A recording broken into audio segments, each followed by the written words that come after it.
Football বিশ্বে এমন কিছু জায়গা আছে যা শুধু ইট পাথরের স্টেডিয়াম না, রীতিমতো তীর্থক্ষেত্র।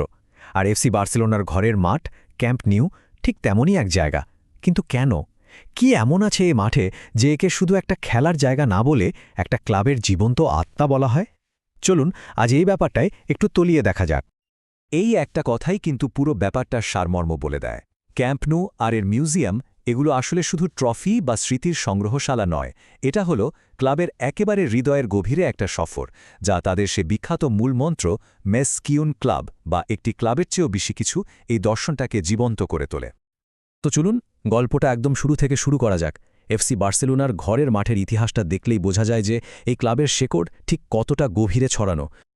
এই টাইমলাইনটা একটু খেয়াল করুন। ১৯০৯ সালে ক্যাম্প দেল কারের ইন্ডাস্ট্রিয়া দিয়ে শুরু। এরপর ১৯২২-এ এলো ক্যাম্প দেল লেস কোর্তোস, যা প্রায় ৩০ বছর ধরে ক্লাবের বেড়ে ওঠার সাক্ষী ছিল। কিন্তু ক্লাবের জনপ্রিয়তা এমনভাবে বাড়ছিল যে সেই মাঠও ছোট হয়ে আসছিল।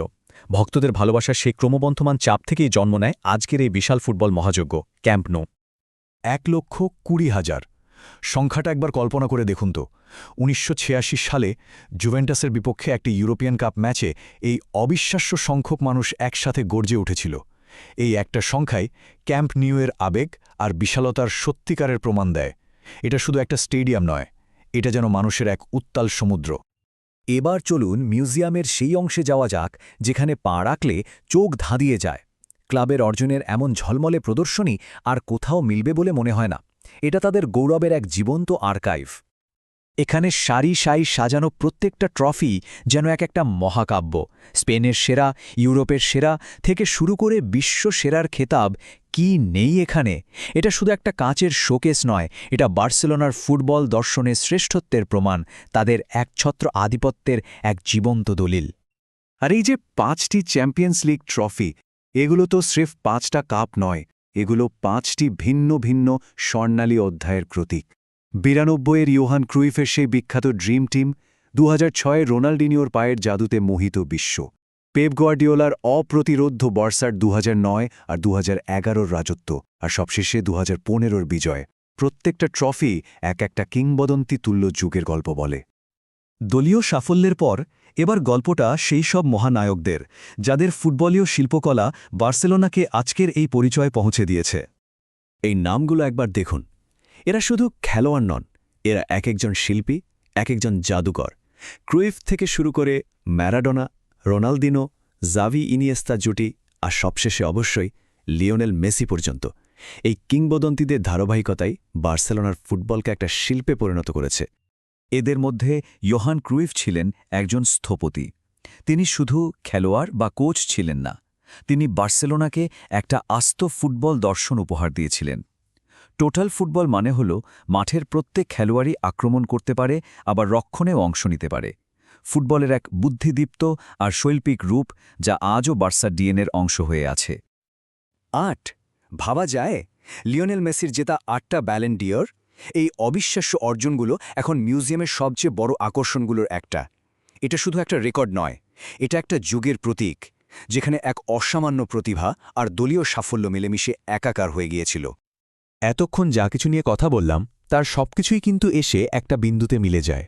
এবার আমরা সেই মূল দর্শনের গভীরে প্রবেশ করব, যা বার্সেলোনাকে বাকিদের থেকে একদম আলাদা করে তুলেছে। মেসকে ক্লাবের সহজ অর্থ একটি ক্লাবের চেয়েও বেশি কিছু, কিন্তু এর আসল তাৎপর্য অনেক গভীর। এটা এমন এক দর্শন যা ফুটবল মাঠের সীমানা ছাড়িয়ে ক্লাবের সাংস্কৃতিক পরিচয়, সামাজিক দায়িত্ব এবং তার গণতান্ত্রিক সত্তাকে তুলে ধরে। এই দর্শনটা আসলে দাঁড়িয়ে আছে ৪টে মজবুত স্তম্ভের উপর। প্রথমত, কাতালান পরিচয়। একসময় যখন কাতালান সংস্কৃতি দমন করা হচ্ছিল, তখন এই ক্লাবটাই ছিল তাদের প্রতিবাদের ভাষা।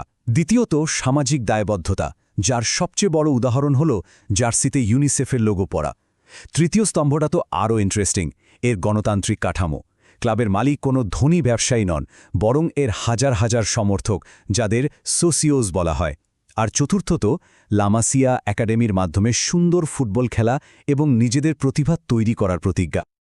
আমাদের এই সফরের একেবারে শেষ পর্যায়ে এসে চলুন একটু ভবিষ্যতের দিকে তাকাই, কারণ ক্যাম্প নিউ এখন এক ঐতিহাসিক পরিবর্তনের মধ্যে দিয়ে যাচ্ছে, যা ক্লাবের আগামী ১০০ বছরকে নতুন করে সংজ্ঞায়িত করবে।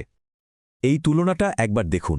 ধারণ ক্ষমতা প্রায় 1 লক্ষ থেকে বেড়ে হচ্ছে 1,05,000। খোলা স্টেডিয়াম হয়ে যাচ্ছে সম্পূর্ণ ছাদ ঢাকা এক আধুনিক স্থাপত্য। 1957 সালের ক্লাসিক ডিজাইন থেকে সোজা 2026 সালের এক প্রযুক্তিগত বিস্ময়। এটা শুধু স্টেডিয়ামের সংস্কার নয়, এটা এক কিংবদন্তির পুনর্জন্ম।